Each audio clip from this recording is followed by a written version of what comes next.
আজকে 14 এপ্রিল পহেলা বৈশাখ। শুভ নববর্ষের শুভেচ্ছা জানানো উচিত, কিন্তু সেটা না বলে আমি বলবো যে সকলের মঙ্গল হোক, মঙ্গলই হোক। কেন জানেন, এত বছর আওয়ামী লীগ যখন ছিল, প্রতি বছর বৈশাখ মাস আসার আগে পরে অনলাইনে অফলাইনে একটা হুলস্থুল দেখে ফেলতাম, শুরু হয়ে যাইতো পয়লা বৈশাখ হারাম, পয়লা বৈশাখ হারাম, পয়লা বৈশাখ হারাম, মূর্তি নিয়ে বের হয়, এই হারাম সেই হারাম, কত ধরনের কত বয়ান। বাবা রে বাবা, জীবনে যে পশ্চিম দিকে মাথাও ঠেকায় নাই, সেও এই পয়লা বৈশাখ আসলে একটা ঢং করতো। তো এইবার প্রথমবার দেখতেছি প্রত্যেকের পেজে পেজে আহারে পয়লা বৈশাখ সেলিব্রেশন নিয়ে কি জোশ, কি জোশ, গার্লস গ্রুপে গ্রুপে কি জোশ, কি জোশ। এত বছর কিন্তু এগুলো নিয়ে কোনো জোশ ছিল না, বরং আমি পয়লা বৈশাখের ছবি কোথাও কোনো গ্রুপে দিলে মানুষের একদম বিচুটি পাতা লেগে যেত, সূত্রা পাতা আর কি, খাস বাংলায় যেটা কয় আর কি। বিচুটি পাতা একটু শুদ্ধ ভাষা না গেলে অনেকে বুঝে না। তো যেটা বলতেছিলাম, তো এর মধ্যে এত কিছু পয়লা বৈশাখ তারা সেলিব্রেট করতেছে, এতদিন পয়লা বৈশাখ সেলিব্রেট করতে পারে নাই, বুঝতে পারছেন? এত বছর কিন্তু তারা পয়লা বৈশাখ সেলিব্রেট করতে পারে নাই, আমি লিখছিল করতে দেয় নাই, এইবারই তারা প্রথম করতে পারতেছে। আমার খুব ভালো লাগতেছে ব্যাপারটা দেখে, বুঝছেন? আমি এই জন্যই চাইছিলাম যে আওয়ামী লীগের বিরোধী দলে যাওয়া উচিত, গেলে তারা বুঝতে পারবে, বাঙালিরা বুঝতে পারবে যে আসলে কি হচ্ছে ব্যাপারটা। যে কারণে দেখেন, এত বছর পয়লা বৈশাখ সেলিব্রেট করার পরও এবার নাকি তারা প্রথম সেলিব্রেট করতেছে পয়লা বৈশাখ। এত বছর কি হয়েছে, বাল হয়েছে আমার, আমি আসলে বুঝে পাইলাম না। এরপর আসেন আমরা আশিক বানায়ার দিকে চলে যাই, মানে সরি ভুল বলে ফেলছি, বিডার আশিক চৌধুরী, ওনার সম্পর্কে চলে যাই।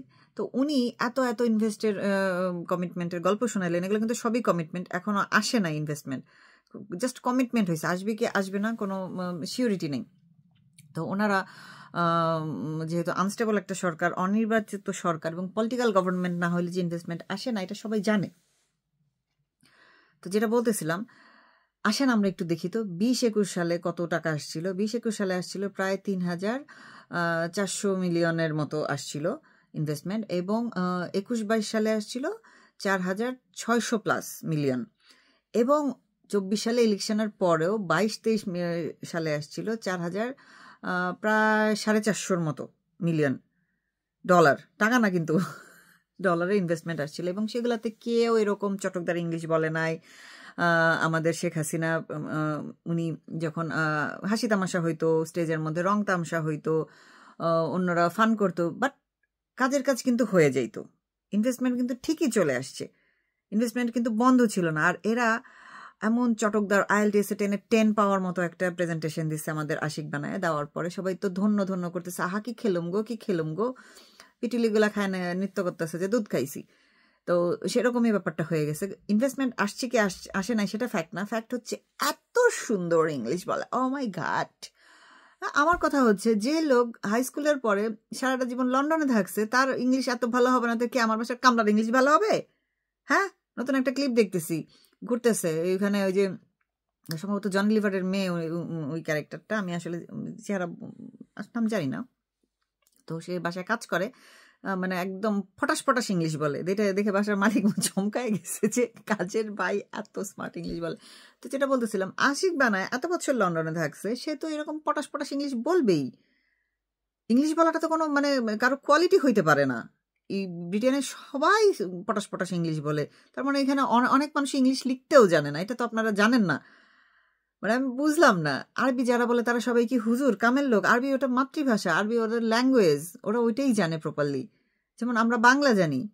এরকম ইংলিশ জানাটা কোনো কোয়ালিটি হইতে পারে না, কি সে কি কাজ করতেছে সেটা হচ্ছে কোয়ালিটি। সে প্রচণ্ড স্মার্টলি একটা ইংলিশে প্রেজেন্টেশন দিচ্ছে, খুব ভালো কথা। কি জানি বলে, ইনভেস্টমেন্ট আসছে কত টাকা, সে কিন্তু সব ইংলিশে বলে টাকার হিসাবটা বলতেছে খাস বাংলায়। কেন বাংলা টাকায় তুমি হিসাব দিচ্ছ কত টাকা আসছে? তুমি ডলারে বলো না ভাই, ইংলিশে বলো না। সেটা সে একবারও বলতেছে না, কারণ কি ডলারে বলে ওই অ্যামাউন্টটা খুব ছোট শোনা যাচ্ছে আগের ফিসক্যাল ইয়ারের তুলনায়, টাকায় বললে একটু বড় শোনা যাচ্ছে। তো সেই জন্য সে সুন্দর করে বাংলা টাকায় বলতেছে হিসাবটা, যেন মনে হয় অনেক টাকা নিয়ে আসছে, এবং সেগুলো কিন্তু কমিটমেন্ট, এখন ইনভেস্ট হয় নাই, আসবে কিনা কোনো গ্যারান্টি নাই। এর মধ্যে আরো হাস্যকর কথা শোনেন, কোরিয়ান একজন ইনভেস্টরকে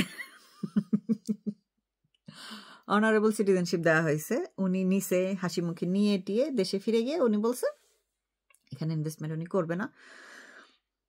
কারণটা হচ্ছে এই সরকার ইনভেস্টমেন্ট করলে দেশের যে সিচুয়েশন এখানে ইনভেস্টমেন্ট করলে সেই টাকা প্রফিট হয়ে ফিরে আসবে কিনা উনি শিওর না, তাই ইনভেস্টমেন্ট উনি করবে না।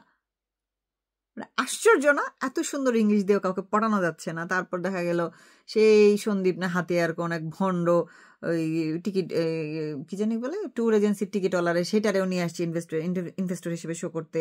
তারপর শিবিরের পোলাপান তো আসছে, ওটা তো বলাই বাহুল্য। মানে আমি বুঝে পাইলাম না এরা আসলে কি বুঝাইতে চায় বাঙালিরা। বাঙালির মাথায় গু না, এরা আপনি এনিহাও এরা যাই করেন এরা গুয়ের দিকেই ছুটবে, আপনি এদের কাটকে রাখতে পারবেন না।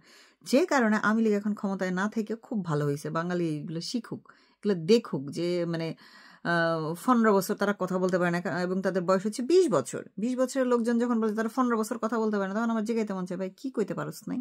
5 বছর বয়সে তোর বাথরুমে নিয়ে তোর মা সুসাই দিবে, ওই কথা তোর মারে কইতে পারস নাই? তো তোর স্পিচ দিলে ওটা ট্রিটমেন্ট নেয়। হ্যাঁ, 15 বছর তুই কথা কইতে পারিস না, তোর বয়স 20 বছর, এটা একটা কথা হইলো? আমাকে বলেন তো। আশ্চর্য হয়ে গেলাম দেখে। বাঙালি আসলে এগুলো ডিজার্ভ করে, বা আওয়ামী লীগের ক্ষমতায় আসার দরকার নাই, সে বিরোধী দলই সুন্দর থাকুক। আমরাও দেখি তারা এই যে চটকদার এইসব ইংলিশ প্রেজেন্টেশন দিয়ে কত $1 বিলিয়ন আনতে পারে।